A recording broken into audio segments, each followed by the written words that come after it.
You're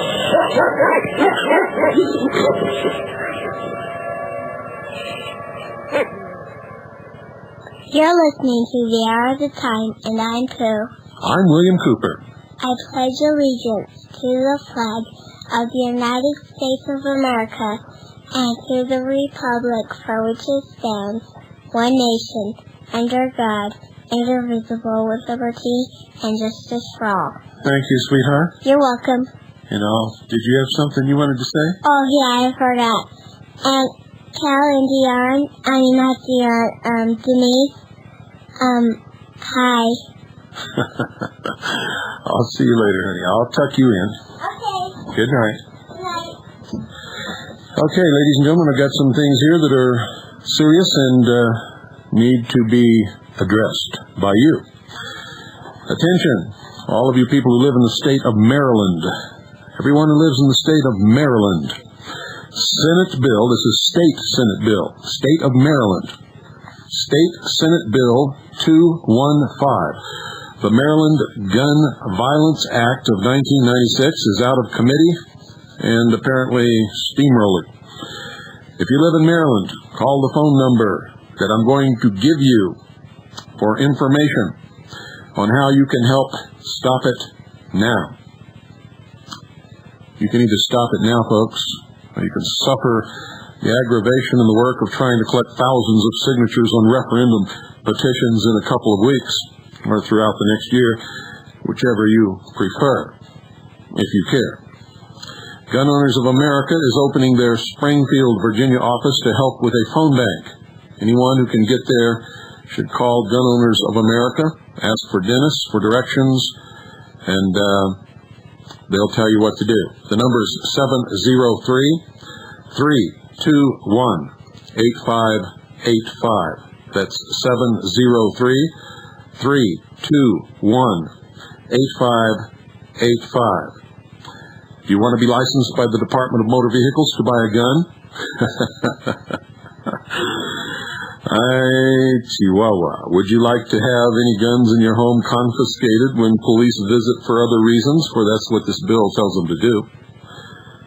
How many hoops do you want to jump through, folks, to exercise your right to defend yourself and your family, and to form and make effective a militia? Should a militia be called for or be called upon? Time is very short. Call these numbers, ladies and gentlemen, and make sure that you get this defeated.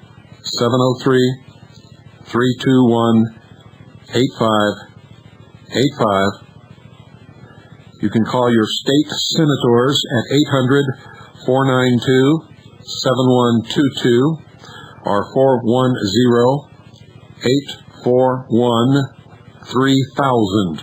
That's 800-492-7122 or 410-841-3000. Support the Ferguson filibuster.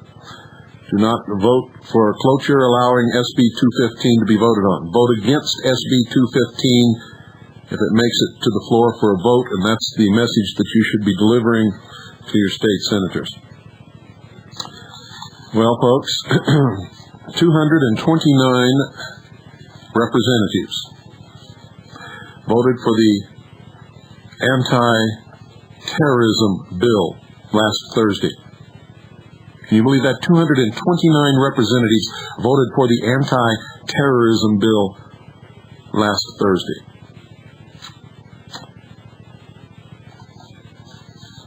Now, I'd read off all their names because I have a list of them furnished to me by Gun Owners of America. And anybody can get it from the record of the House if you want it. But it would take too long. But the House passed H.R. 2703. And here's what they did, ladies and gentlemen. If you thought I was joking, if you didn't do anything about it, if you sat on your butt, exercising your glutamus maximus while this took place, thinking that I and others like me would take care of it for you, then you screwed up royally. You did it again to yourself. Sheeple. The House passed H.R. 2703, has enhanced penalties for gun owners. The DeLauro Amendment, added by voice vote on the floor of the House, demonizes laser sighting equipment by enhancing penalties for any federal crime committed while the person is in possession of a laser sight. Thus, a person committing any nonviolent federal crime, securities fraud, for instance, speeding in what they call a national park or in a federal reservation or a BLM land or in Washington, D.C., just speeding. That's a federal crime if it's done on federal property and you're stopped by federal police. Don't you know that? A person committing any nonviolent federal crime, even a misdemeanor, the smallest little thing, spitting on the sidewalk, would get additional prison time or would get prison time when none would have been awarded simply because he possessed a laser sight on his pistol or rifle. This would occur under a legal system which does not accord similar legislatively required enhanced status to a defendant who murdered his wife with an axe or tied her to a tree and chopped her into little pieces while she was still alive with a chainsaw. The Schumer Amendment. Wouldn't you know Schumer would have an amendment? He's the most evil-looking, scum-sucking, socialist, puke-bag, scum pig I've ever seen in my life. Just looking at him on C-SPAN makes me want to go into the bathroom and throw up repeatedly for hours. He's vile. He's a liar. He's a deceiver, a manipulator. The Schumer Amendment to centralize law enforcement. Charles Schumer amended the House bill on a voice vote to coordinate and centralize federal, state, and local law enforcement efforts under the ruse of responding to terrorist incidents. At a time when the FBI and BATF have come under increased scrutiny for abuse of their authority, the amendment would mandate the creation of a new center, the Domestic Counterterrorism Center, which could be very rightfully compared to the Nazi Gestapo. Even though there has been no more than 12 terrorist incidents in this country for any 1 year since 1986, according to the FBI.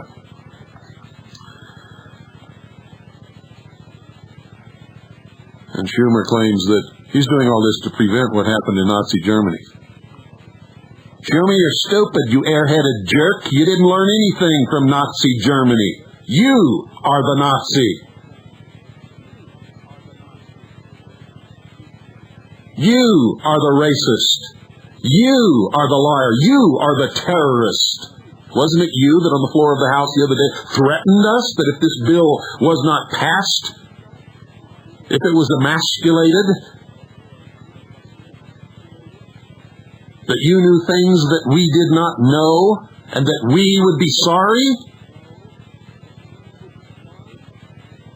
Well, Schumer, you're wrong again. I know what you know, and I know exactly what you're going to do. You're going to blow up some more buildings and kill some more innocent people and shoot some more children on schoolyards to try to get your terrorist legislation passed because you, Charles Schumer, are the terrorist. You are the enemy of the Republic.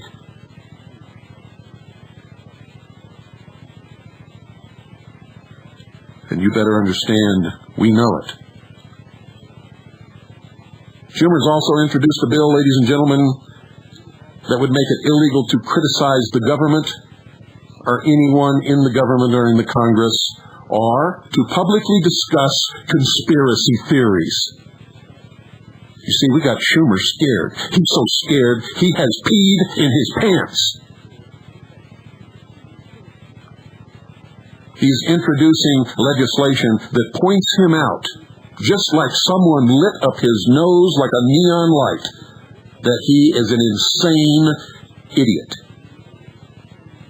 He is an enemy of freedom-loving peoples everywhere. This anti-terrorism bill that they passed, H.R. 2703, also has a BATF enhancement provision. The bill contains, ladies and gentlemen, a provision which could federalize many state crimes where the federal government has no jurisdiction whatsoever, and as a result enlarge the BATF's scope and jurisdiction. Under Section 104, they're already over their scope and jurisdiction, way out of their jurisdiction. The fact is, ladies and gentlemen, the federal government has no jurisdiction in any state except in crimes involving and directly related to interstate commerce. Read your Constitution. It also has an anti-hunter rifle and ammunition study. Under this provision, which was expanded by Representative Bob Barr in the Rules Committee, the BATF will be given carte blanche to study all types of ammunition and recommend which kinds need to be included under the armor-piercing ban. Unlike the study as originally proposed, the ammunition studied is not limited to handgun ammo. It is already well known that much hunting and rifle ammunition can penetrate body armor, and if a militia is going to be effective, that kind of ammunition must be in the hands of the people. Furthermore, the BATF is required to specifically look at policemen killed with handguns, rifles, and shotguns, and thus opens the door to calling for the regulation of all gun sales under Section 112. Don't you think it's strange that they're not having a study of automobiles? More people are killed every year by automobiles than they are in 20 years by guns. There's a gun owner's incarceration provision. Pro-gun Representative Helen Chenoweth, Republican of Idaho, introduced an amendment to delete this provision, Title 9 from the bill. This provision will severely damage the ability of the courts to rescue honest gun owners who are unjustly incarcerated, and thus will seriously affect cases in which the gun owners of America are currently involved. The provision does not just deal with death penalty cases, as some have insinuated. It deals with everything. The Senate also passed provisions of S-735. That was the Senate anti-terrorism bill, in which it says the BATF gets a pay increase of $100 million, Section 526, and expansion of the RICO statute, Section 624. You hear that? These incompetent murderers are rewarded for what they have done with a pay increase of $100 million. There's also a Randy Weaver entrapment provision. The Senate bill contains a provision which ensures that the BATF will have greater ability to entrap people like Randy Weaver who are accused of non-violent offenses, such as merely possessing a shotgun with a barrel 1/4 of an inch too short, which was sold to him, by the way, by a BATF informant, simply to entrap Randy Weaver. This gives them more power to do these things.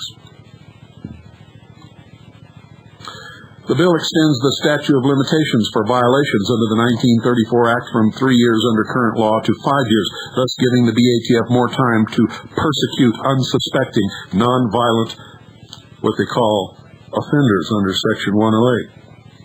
At least I believe it's Section 108. Yes, it is. Roving wiretaps. Government officials would be authorized to wiretap your home if a person under investigation visits your home, even if you had no knowledge the person was a suspect under Section 909.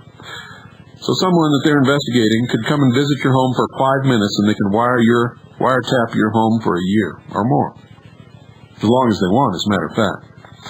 It weakens the posse comitatus law to give the military authority to act as local police in Section 908.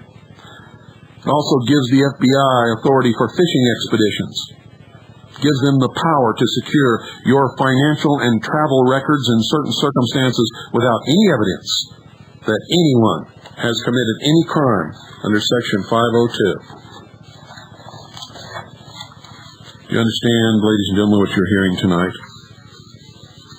All the books that you've read, all the movies that you've seen, all the speeches that you've heard, and the studies that you've made of all of the repressive governments that have ever existed in the world, well, now you live in one that is getting more and more oppressive every day, and their goal is to eliminate the middle class and effect a total enslavement of the population of the United States of America and of the world. When you cast your eyes upon the skylines of this once proud nation, this is fear and the hatred growing in the hearts of its population.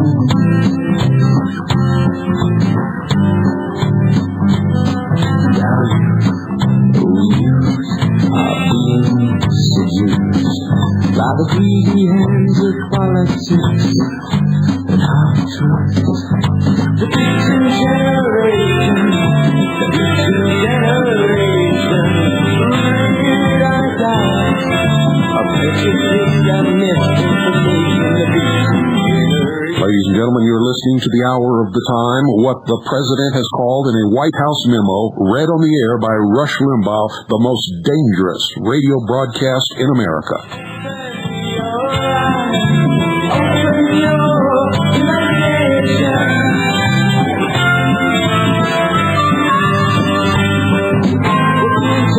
By the gasoline fumes and hypnotized by the psychoactivation, believing what is good, what is right.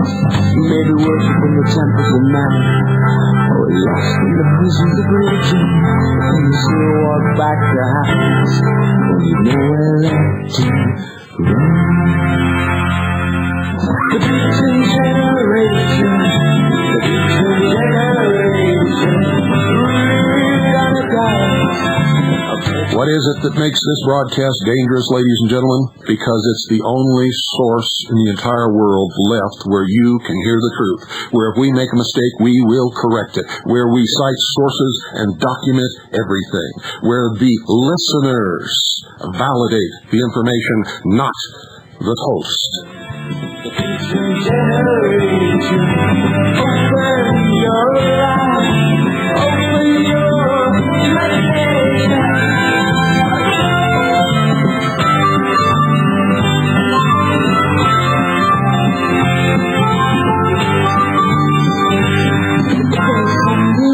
The special police deliver us from liberty and keep us from peace. Let the guilt sit clear upon their tongues, on the tongues of justice being done.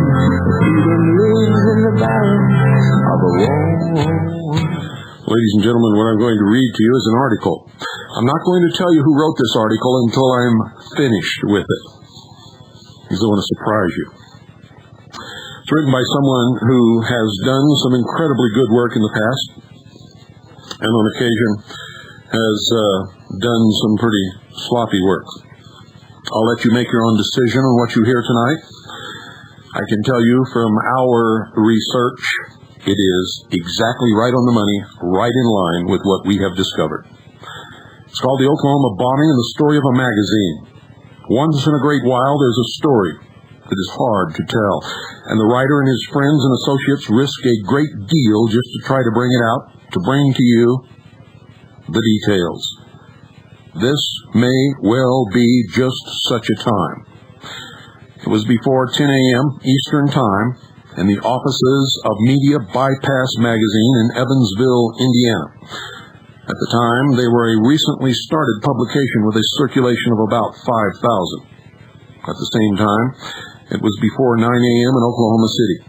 The magazine, operated by Treetop Communications Incorporated, the parent firm, had as its largest stockholder an old-timer named Jim Thomas.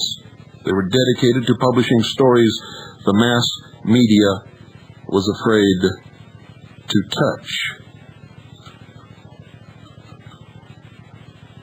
The day was April 19th, 1995. a day that will live in infamy. To borrow the words of President Franklin Delano Roosevelt in describing the Japanese attack on Pearl Harbor, the explosion of the Mura Federal Building in Oklahoma City is an equivalent deed. At the time, in the magazine's offices was Lawrence W. Myers. Did anyone at the magazine that day note a key point? Others now claim Myers was there before 10 a.m. their time, 9 a.m. Oklahoma time, which was Central Time. You see, he wanted to be hired as a writer to write about serial bombers, presumably the Unabomber. To demonstrate his credentials, he brought along 4 books authored by him, published by Paladin Press of Phoenix, Arizona. Did anyone take note they publish items primarily catering to soldiers of fortune, that is, mercenaries? Myers also said he wrote magazine articles. His books apparently show how to build bombs. His books show how to build bombs from ordinary materials and explicit instructions how to build remote detonators for explosives. No one had ever seen him before. Nobody knew who he was. And he showed up on April the 19th, 1995, in the Media Bypass office just shortly before the Mura Federal Building blew up in Oklahoma City. While in their offices, news came out that at a few minutes after 9 a.m. Central Time, 10 a.m. Evansville time, there had been a terrible bombing of a federal office building in Oklahoma City. Magazine officials immediately contracted with Myers on a week-to-week basis and dispatched him to Oklahoma City to report and write on the tragedy. How fortunate that he showed up with his expertise in explosives just as an explosion occurred. Myers is a take-charge type, a slick, smooth, greasy operator. He soon became the magazine's chief investigative reporter as his personality bowled everyone out of his way. Myers also became, in effect, the gatekeeper. He decided what stories, if any, were worthy to be published by the magazine. Not the editor, but Lawrence Myers. Most of the others at the magazine were very young and inexperienced. Old-timer Jim Thomas was likewise apparently inexperienced in running a publication. It wasn't long until Myers was running the publication. One of the investors in the parent firm tried to tell Thomas and others to no avail that some suspect Myers is actually a counterintelligence agent infiltrating and penetrating the magazine operation to carry out some United States government agenda. Some penetration agents are under orders to infiltrate and destroy the targeted group, entity, or enterprise under an operation known as Project Trojan Horse. Myers had apparently been with special forces in Central America, particularly Honduras and most likely Nicaragua, and if so, was certainly under the command of Lieutenant Colonel James Bobo Gritz, also known as James Bogrites, to those who don't understand who he really is. Did Myers specialize in neutralizing so-called insurgents? Some claim big landowners in Central America used death squads to silence dissidents. Did Myers at one time aid such bloody events? From various bits and pieces of data and circumstances, some astute observers answer yes. In the back of his vehicle, some at Media Bypass observed Myers carries with him the full equipment that he would need to survive all alone in a jungle for weeks or months. All the time in the back of his vehicle. Few at the magazine, if anyone there, were experienced on espionage and putting things together to identify a penetration agent, or what is sometimes known as a change agent. No one there was listening to items tending to cast suspicion on Myers. For example, also in Phoenix, has been John Alexander, called Colonel by some and Doctor. He founded the super-secret Delta Force, used to carry out clandestine missions. They're no strangers to assassinations, including death squads, airplane sabotage, strange bombings, and much, much more. Wherever there were meetings of the controversial militias, Myers would suddenly, without invitation, and surprisingly, show up. It was for the purposes of a story, or really to pick the brains for some intelligence agency. Was Myers using his apparent infiltration and penetration of the magazine to penetrate dissident groups following the Oklahoma bombing? And what better place to get a mailing list of people in this country who are dissatisfied, who belong to militias, who are upset, yes, even angry with what is happening in this country today. Without any apparent disclaimers, the magazine ran provocative advertisements. Quote, "No need to pay income taxes," end quote, in big bold type. The ads went on to state, "Immediately stop paying income taxes, a tax no one residing in the U.S. is required by law to pay, though people residing outside the U.S. might be subject to the tax." Media Bypass Magazine, February 1996, page 19. A shooting gallery is a government counterintelligence operation set to identify, photograph, or video and neutralize enemies of the state, such as tax protesters, militias, Western state anti-federal government activists, back to the land people, survivalists. And yes, ladies and gentlemen,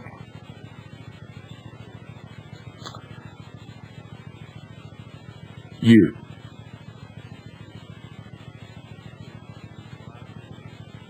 Some fear that at the hands of Myers and others, Media Bypass has become part of a shooting gallery operation. You see, such a setup saves money. Instead of government intelligence agents beating the bushes looking for dissidents, the dissidents identify themselves by responding to such noisy ads in so-called anti-government magazines or centers for action. Don't go away. I'll be right back with much, much more.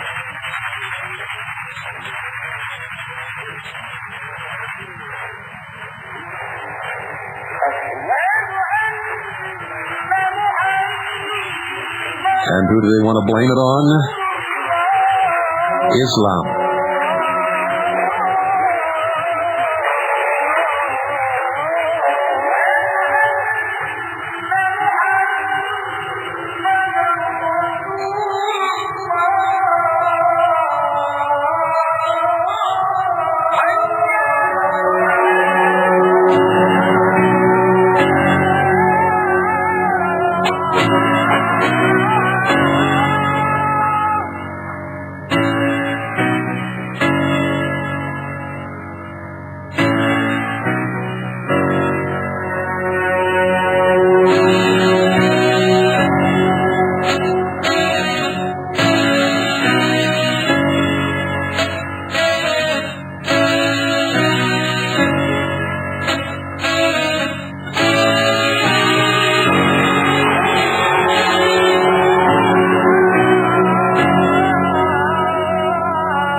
Ladies and gentlemen, the Hour of the Time is brought to you by Swiss America Trading.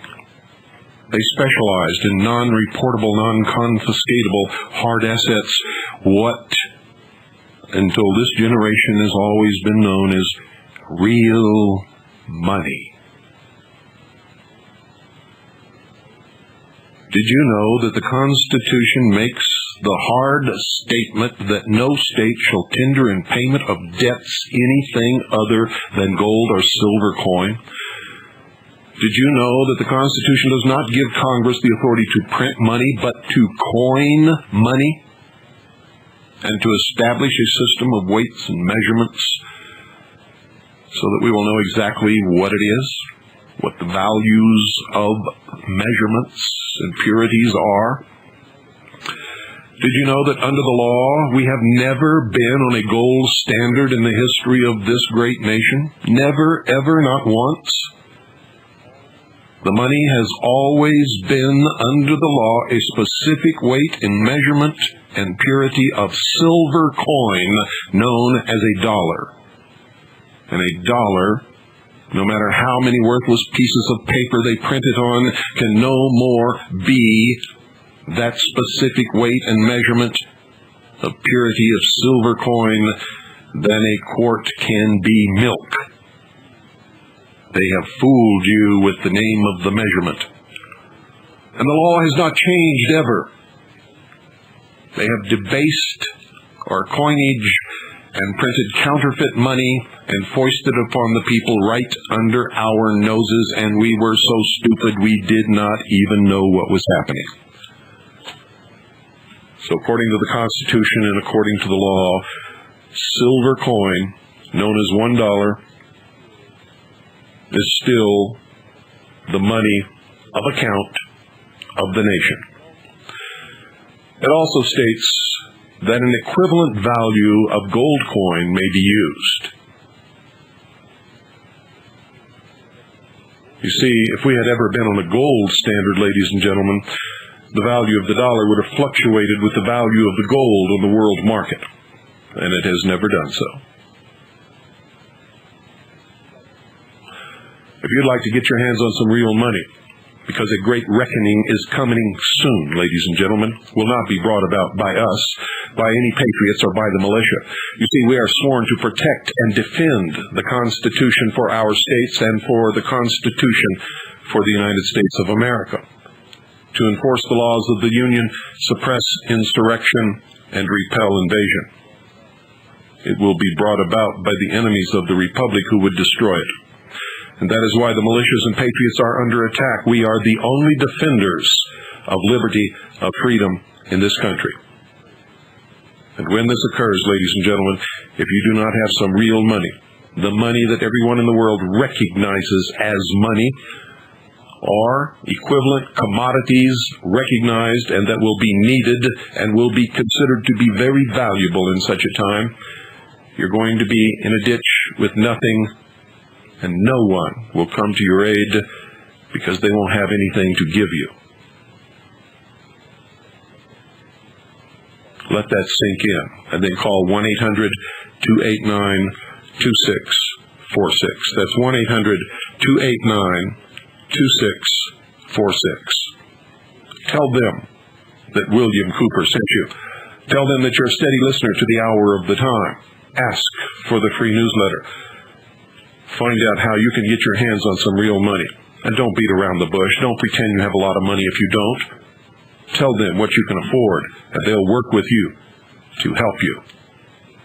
1-800-289-2646, and do it now. You know how we all tend to procrastinate, and I'm here to tell you, ladies and gentlemen, we are out of time.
Ladies and gentlemen, notice the timeline related to the bombing.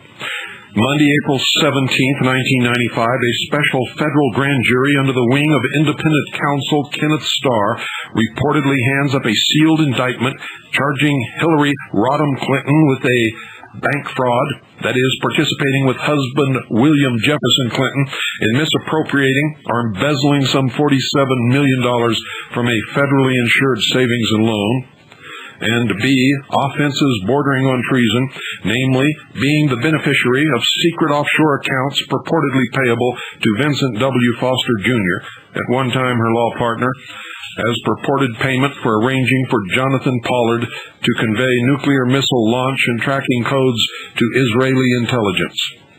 Foster was the middleman on behalf of George Bush while he was vice president, and Reagan administration Secretary of Defense Caspar Weinberger to use a low-level naval intelligence analyst, Pollard, to convey these topmost secrets to a foreign power. Not many people outside of naval intelligence, and this is an aside from me, ladies and gentlemen, know that George Bush was an operative of the Office of Naval Intelligence.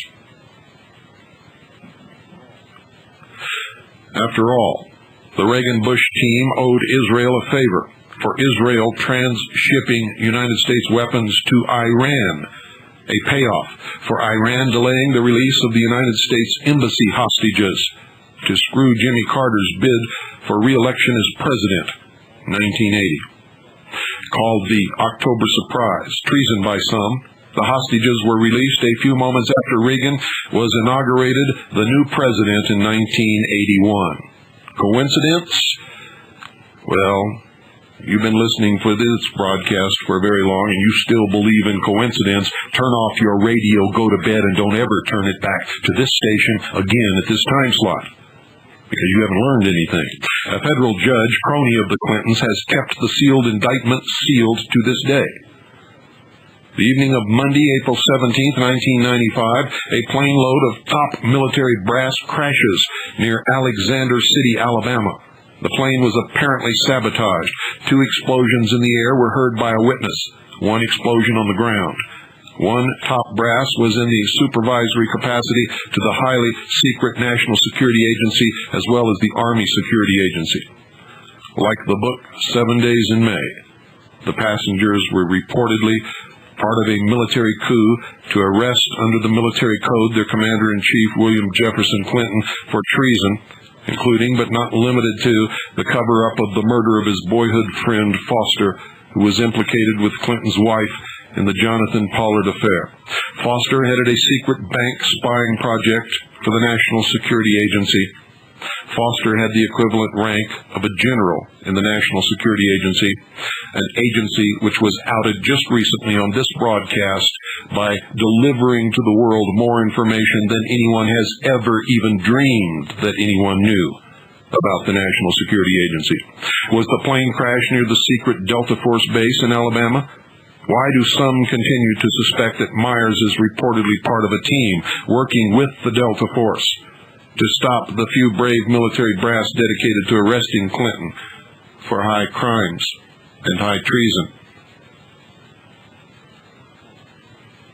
and to pinpoint those of us in this country who would fight to protect and defend the Constitution for the United States of America? The bombing on Wednesday, April 19, 1995. The bombing occurred before the expiration of the 48 hours by which sealed indictments are in more ordinary circumstances delayed, to give the federal authorities time to apprehend the named defendants in the indictment. Mainstream journalists have confirmed from their own sources this writer's exclusive stories about the sealed indictment, but those other writers, being cowardly and their editors being newsfakers, are all silent publicly. The bombing changed public psychology favoring the Clintons. When the indictment was brought down, ladies and gentlemen, you heard me say that it had been done on this broadcast and that it was being held secret. Saturday, April 22, 1995, for the first time in history, the independent counsel, Kenneth Starr, takes the depositions inside the White House of President Clinton and of his wife, the First Lady. Was this, coming on this week of April 17th, just a coincidence? Note, a senior editor of Forbes, later fired, contends he asked the White House to respond to his inquiry about Hillary being the beneficiary for the secret overseas accounts of Foster. He wanted a response by the day that turned out to be the day before the bombing. Some contend there was high-level complicity in and out of the U.S. government in the Oklahoma bombings. Experts claim it should be plural, that pressure detonators set off explosive charges on the building pillars, the pressure being supplied by the pressure from explosives in the purported truck bomb. Were the bombings out to divert attention from the treason charges of Monday, April 17, 1995? Of course, that implies a great deal of premeditation in the events of the whole week. Shortly after the bombings, in a rare performance, President Clinton went on the 60-minute CBS program, appearing highly rattled. Clinton said there is an element in the country, the militias, trying to overthrow the federal government. It was a lie, but nevertheless, he said it. He set the agenda.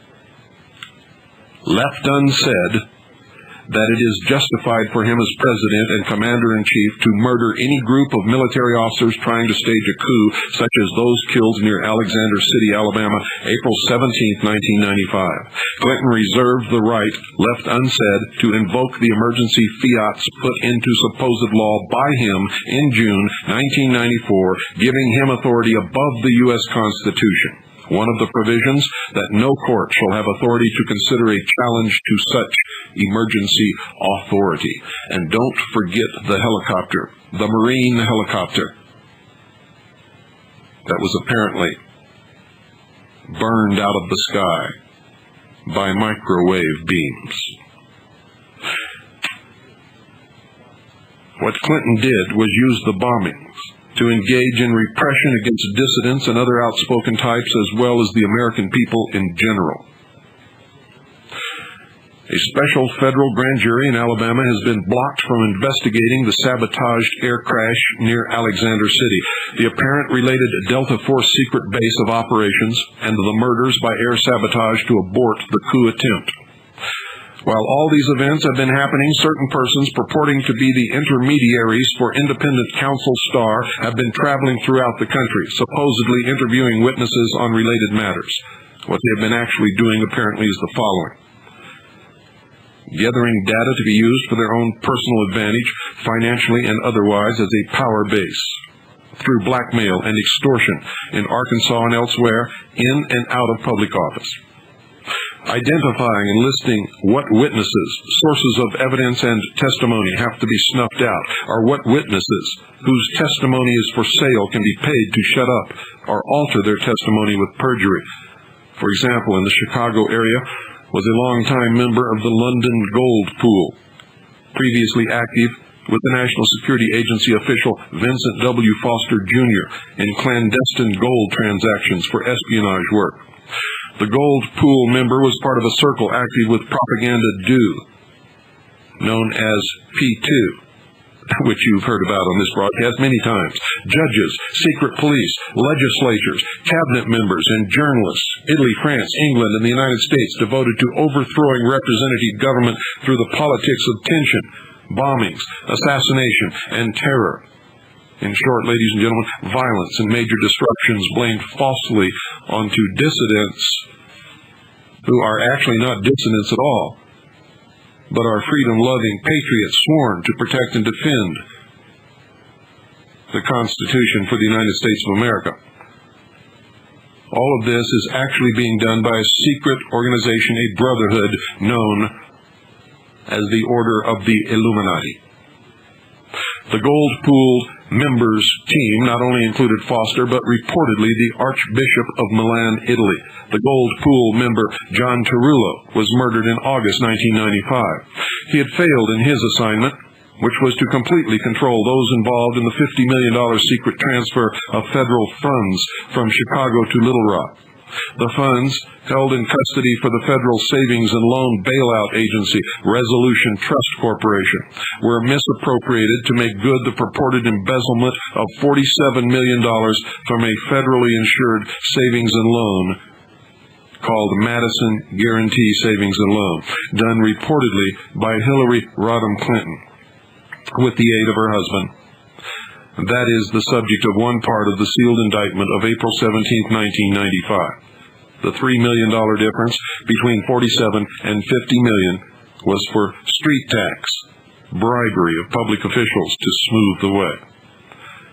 Tarullo had failed to protect Household International and Household Bank, which had custody of the funds, part of a profound series of scandals known as the Joseph Andrussetti profound series of scandals known as the Joseph Andrussetti affair. When I repeat something, you'd better pay attention to it. Look it up. Household was the successor to the CIA money laundry, the Nugan Hand Bank of Australia, which I documented in my book, Behold a Pale Horse. Apparently implicated in the events of the $50 million transfer reportedly was Lawrence W. Myers. He was reportedly part of a project of a clandestine nature with the Little Rock office of RTC. Did operatives of Delta Force, with the aid of Myers, snuff out Tarullo? It is a fair presumption, ladies and gentlemen. Myers has sought to block publication of stories related to Foster, Pollard, Weinberger, Bush, Hillary, Household International, and CIA, as well as the Gold Pool member and the Andrussetti affair. Whenever I have questioned on this broadcast the activities of Lawrence Myers, he has been quick to contact WWCR and threaten to sue them if they did not shut me up. Ladies and gentlemen, I will not be shut up by anyone, ever. I am not afraid, and neither is the author of this paper. The counterintelligence operation, of which Myers is reportedly an integral part, interfaces with highly secret units of the military intelligence group, which is the overseer of Project Trojan Horse. They were known for violence and dirty tricks going back to 1970 and before, as documented in Sherman H. Skolnick versus the 113th Military Intelligence Group, also known as a cover as Midwest Audiovisual News, U.S. District Court, Chicago, 1970. The case is on record. A London newspaper uncovered congressional documents tending to show the military intelligence group were involved in stripping Foster's office or nearby offices after his murder, as well as part of a vast cover-up of his manner of death. Riddle of Spooks in the White House by Ambrose Evans Pritchard, London Daily Telegraph, January the 27th, 96. You can get the electronic version off the internet, which was posted on January the 29th, 96. The apparent penetration and infiltration of Media Bypass magazine seems to be just one of several happenings of a secret team of which Lawrence W. Myers appears to be a part. Their efforts started prior to the Oklahoma bombings. This by itself tends to prove or support charges that there is a high-level United States government complicity in the bloodshed of the federal office building, calculated to be blamed upon American patriots and militia members who are called dissidents. In my book, I told you that this would happen. I told you that patriots and militia members would be termed terrorists, and that patriotism would be considered a mental psychosis in the New World Order. Some months ago, upon the suspicions and complaints of some connected to Media Bypass magazine, Myers was fired, but then rehired reportedly on the same day upon his representations that he could boost circulation with an exclusive interview with the accused so-called lone bomber, Timothy McVeigh, published in the February 1996 issue of the magazine. Left unpublished and unmentioned is the reported method Myers used to get into the prison with the blessings of the warden and the United States prison system. Myers reportedly used his espionage agency muscle to have the prison doors swing open so he could enter and get an exclusive interview with McVeigh. It is also reported that he made an exclusive deal with McVeigh's attorney in exchange for a tape that Lawrence W. Myers had in his possession. McVeigh's attorney agreed to allow Myers to interview McVeigh. What was on the tape? Well, I know, ladies and gentlemen, but I'm not going to tell you tonight. The exclusive interview enabled Myers to keep his job and continue his reported penetration and infiltration of Media Bypass magazine for the apparent purpose of eventually destroying them and damaging and discrediting various categories of dissidents nationwide. As of the time of this article, March the 3rd, 1996, various persons are planning to attend an urgent meeting for the purpose of seeking to remove Myers from the magazine. For example, the top official of Jeremiah Films, 1-800-828-2290, reportedly has accused Lawrence W. Myers of being a counterintelligence operative. This official has to be considered since his firm regularly runs a full-color advertisement on the back cover of the magazine, bringing in approximately $3,000 per month. With current estimated circulation of 45,000, the magazine might be justified in charging a lot more soon for the same type of back cover ad. Why it may be difficult to remove Myers and or expose him? Well, he is reportedly part of the most secret, super powerful secret espionage operation in the United States, Project Trojan Horse, operating under the auspices of the Special Operations Division of the Department of Defense, known as the Military Intelligence Group. They have apparently penetrated and infiltrated various dissident groups, militias, patriot organizations, entities, publications, and movements. The espionage community has invested tremendous dollars and manpower in this undertaking. To reportedly expose the Delta Force, military intelligence group, and Lawrence W. Myers would unravel the cover-up done supposedly for reasons of national security, of the clandestine gold transactions, billions of dollars involving the London gold pool, various money center banks in the United States, Europe, and Japan, and the Caymans, and Hong Kong, and would reportedly expose the interface between Delta Force, military intelligence group, and Myers, and the extremely secret units of the Defense Industrial Security Command guarding plutonium and other nuclear facilities nationwide. They have the apparent authority to murder troublemakers and, if necessary, throw their dead body near one of the security fences and claim they had to shoot said person who was trying to climb over the fence. Units of DISC, together with security units of NASA, combined with Delta Force and the military intelligence group, are reportedly implicated in the murder of Foster, the handling of his body by a mortuary linked to the Central Intelligence Agency, and the creation of entities and news items as disinformation to cover up the murder, and could topple the central government in a high-level scandal involving the murder of the highest-level United States government official to be assassinated since President Kennedy, namely Foster, and cover-up of the same, and would reportedly disrupt banking connections worldwide since Foster headed the secret bank spying project using a trapdoor and the stolen INSLAW software called Promise to spy on banks, including the central banks of supposed allies and friendly trading partners of the United States, and could reportedly expose the $200 million swindle in high-level Reagan and Bush administration officials stealing Promise and selling it to various espionage agencies using the trapdoor to spy on our allies and other government agencies. And George Bush and Caspar Weinberger would have to be prosecuted for treason in the Jonathan Pollard affair as well as the October surprise, and reportedly would cause the collapse of Household International and Household Bank, one of the largest credit card and loan operations in the world. The major owner of Household is Wells Fargo, of which Warren Buffett is a major stockholder.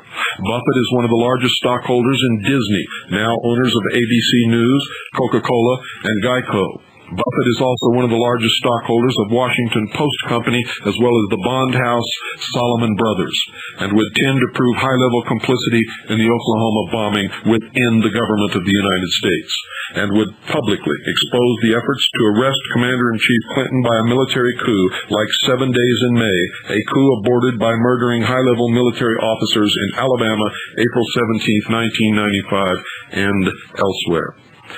More than one book would have to be written to set this all forth with all the details. Are Myers reported team members known? You can bet your boots, ladies and gentlemen, the intelligence service of the Second Continental Army of the Republic knows most of the operatives of Project Trojan Horse, and we have revealed some of them to you on the air. This article was written, ladies and gentlemen, by Sherman Skolnick. Good night, and God bless you all.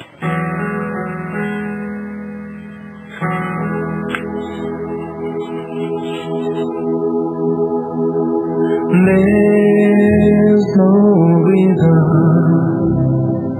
for you to lose your mind, 'cause I've seen something that's gonna change our time. If I could, I'd make you understand. If I could, I'd make you understand.